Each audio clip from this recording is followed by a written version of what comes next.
I actually got stolen from my own employees. She stole between 80 and 100 million pesos. And so you know how much that is in US dollars. That's about 25,000 USD. What's up, everybody? Andrew here with the Medellin Buzz. We're back with another interview. We're here with our friend Chris, who owns a burger joint in Parquelleras. We're going to talk all about it. Let's get to it. So I'm from Los Angeles, California, more specifically the San Fernando Valley. And I've been here since June of 2022, but I've been coming back and forth since April of 2021. When did you open up your burger place? So I got the lease on November 15th of 2022, but I opened the doors on December 5th. So tell us about your restaurant. So the name of my restaurant is called El Parche Grill. It's located inside of Parquelleras. Our most famous thing that we sell there is burgers. If you check Google reviews, some of our customers say it's the best burger in Medellin, but don't take my word for it. Check other people's reviews on it. We also do play all sporting events like NFL Sundays, NBA, NHL. We're playing the World Series right now. We have all the NBA packages, NFL packages, so you have a nice, easy view of the games, and we got comfortable couches for everybody to sit on. Oh, by the way, guys, if you got to stay until the end of the video because I'm going to try one of his burgers, and I'm going to rate. I am from Southern California, and I know what burger joint you're talking about. So in regards to the necessity and, I guess, clientele and business, how has it been for you? Have you guys been busy? Has it been a struggle? So I would say business has been growing. Typically, the month of October, which we're in right now, is the slowest time of the year based on last year's numbers. But we've had a big influx in tourism. A lot more people are coming. So our numbers are going up, and I do see growth month to month. I mean, obviously, there's still slow months, but we are getting retaining customers. We get new customers. Google also helps us because of the great reviews we have. So I would say business is good. What would be, for a restaurant like yours, which is mainly burgers, I saw that you guys also serve drinks, etc. You show the games. What would be a normal investment for that type of business? So I would say for a normal investment, my business is about 700 square feet roughly, not including the exterior area. So we put in a little bit of plumbing, a little bit of electrical. I would say anywhere from 30 to 36,000 USD. Oh, that's not bad at all, because in order to get the investor visa, it's around 35,000 or so to get that visa. So that's actually pretty darn good. What has been, in your experience, the pros of having the business? So the big pros that I would say is meeting great people, guys like Andrew, you get to meet people like that. You do a lot of networking. One thing that I started that I really, really liked that when I was able to do the restaurant, about 6 months ago, me and an old Army buddy of mine, because I was in the military myself, we decided to start doing a U.S. military veterans night, just for military veterans that live in Medellin or visit Medellin. They can come get together, they can network, they can have that same camaraderie they had when they were in the military. So we started that, and we do that every 1st and 15th of the month. They know they have a place where they can go, which is one of my favorite things that I've been able to do here. The cons? The biggest con that I've had here is I actually got stolen from my own employees. Well, one manager in particular, she stole between 80 and 100 million pesos. And so you know how much that is in US dollars. That's about 25,000 USD. And now I take full responsibility for what happened because I should have had more cash controls, more systems in place, so I blame myself. However, I will let you guys know that is the biggest thing. You really have to watch the staff, make sure you have good cash controls when you're doing that, because the way they were doing it was they would either short deposits or they would either take in the whatever the sale was, and then they would do what's called devolución, which means they did a return item later in the time, or if someone said they're paying cash, they would never finalize the transaction and just put the money in their pocket and go back and just erase the transaction. So when we audited the system, we realized from that person it was about 25,000 USD. So it's a lot of money. I wouldn't want anybody to go through what I went through. Luckily, by our nails, we were able to survive that. It was a lot of headaches, but we survived. That's the important thing. I've got a bunch more questions. Let's get to the next spot.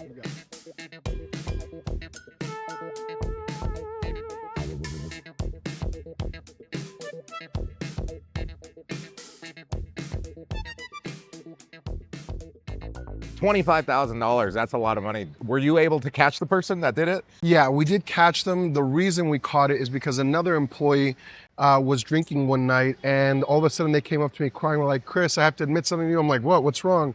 And they said, X person is stealing money from you. Like, they put 50,000 pesos in their pocket all the time. And I'm like, you're kidding me. So at first I couldn't believe it because it's somebody I thought I trusted, I'd helped out a lot.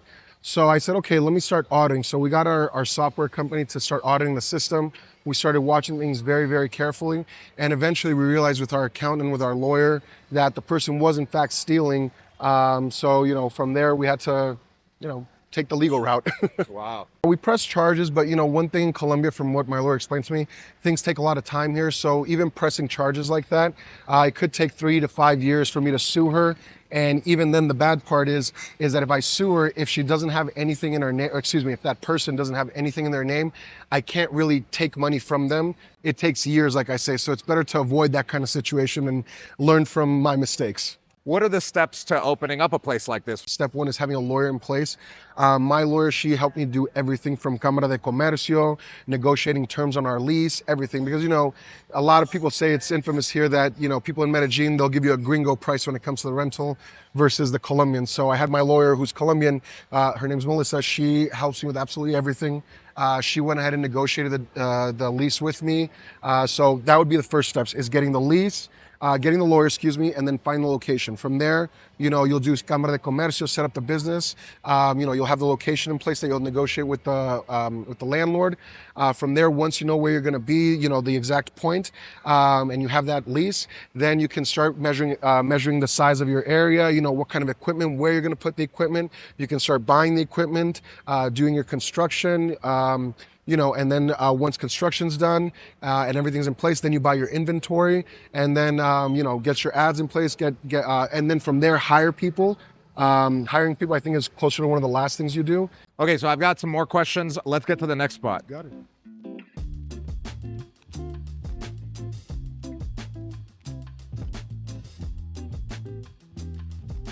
You know, we are in the epicenter of, I guess, nightlife and some unscrupulous nightlife too. We've got a lot of prostitution in this park at night. How do you feel about parqueyeras? As far as the prostitution that is involved here, it does affect business in this sense. 91% of my customers are men, and the women that do come here are women that come with those men. So I mix out on the huge demographics that are couples and families. And you know, kids love burgers, and when a couple wants to get something quick to eat, they want to go grab a burger. But unfortunately, what happens is, because it's parquilleras, because of the Zona Rosa and everything that happens here, I don't see that many of them. I maybe get a couple once or twice a week max, and a family, I'll be lucky if I see a family once every 2 to 3 weeks. I would love to be able to get families and couples here to, you know, just people to try our product. It's a great product, and, you know, to increase sales. Now, how do you feel about safety in the area? Here's what I think. There's a saying here in Medellin called no dar papaya, which means don't flaunt what you got. Like, if you notice, I'm very, very simply dressed. I wear a black t-shirt. I don't wear watches. I have a small gold chain, but it's the cross that was given to me at my baptism. I wear simple black boots, jeans. I don't show that I have much of anything. If you're going to come to Parquilleras wearing a Rolex, a lot of chains, bright clothes, you know, designer wear like Gucci or something like that, you're going to get a lot of eyes on you. So is there crime? Yes, unfortunately, but there's crime in every major city you go to. As long as you're careful, you know, don't get blacked out drunk in Parquilleras, you know, don't start running around, bringing a lot of attention to yourself. You'll be fine. Just keep a low profile. Just like anywhere in the world, you don't invite a stranger to your house that you've never met before. But I do feel safe. Surprisingly, I have only been robbed by my own employees. I've never been robbed by anyone else than my own employees. That's crazy. I mean, it's good that we can laugh about it, but it sucks. It definitely sucks. Any other advice that you would give someone that may want to establish a life down here, maybe is watching this sitting on their couch in LA, like we were at one point, and wishing that they could do something different with their life? Maybe they visited out here and they're deciding, okay, I want to live in Medellin and I want to start a business. What would be your words of wisdom to them?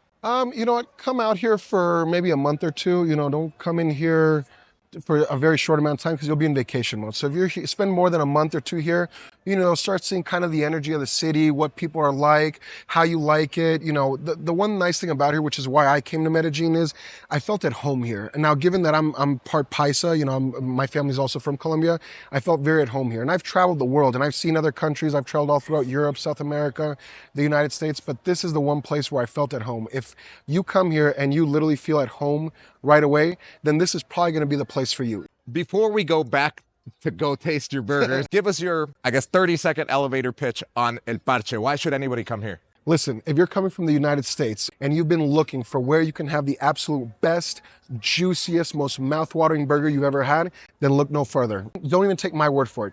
Look on Google reviews. That's all I gotta say. There you go. That was really good. Now, thank you for being an awesome guest. Let's go taste this burger. Let's go.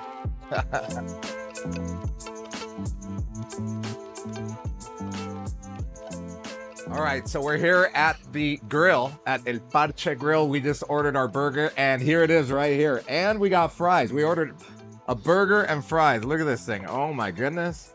Wait a minute. This reminds me of something in Southern California that I used to eat a lot of, especially when I was a teenager. So what do we got here? So right here we have what's called the Loca burger. It comes with our house sauce, grilled onions, obviously the burger and the cheese, pickles, lettuce, tomato, and then we have what's called our Loca papas locas, which we call wild fries. So that has house sauce, grilled onions, melted cheddar cheese on there, jalapenos, and guacamole. All right, so I'm gonna taste the burger first.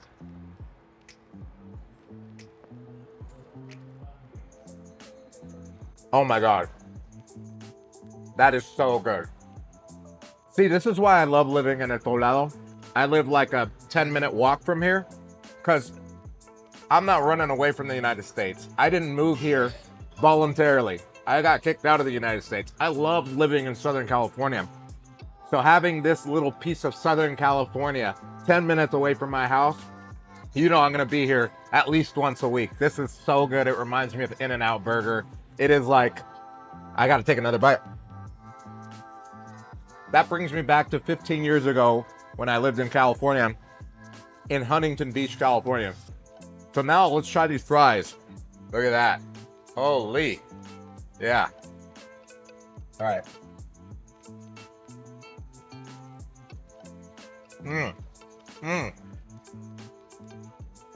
Crispy, cheesy, meaty, a little spicy because of the jalapenos, and the guacamole gives it like this fresh taste.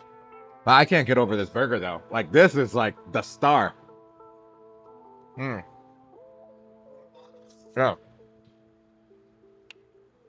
Well done, man. Well done.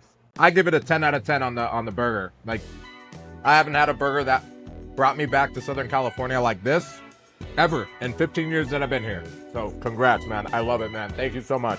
You guys come down and check it out right here in Parque Lleras. See you guys in the next video.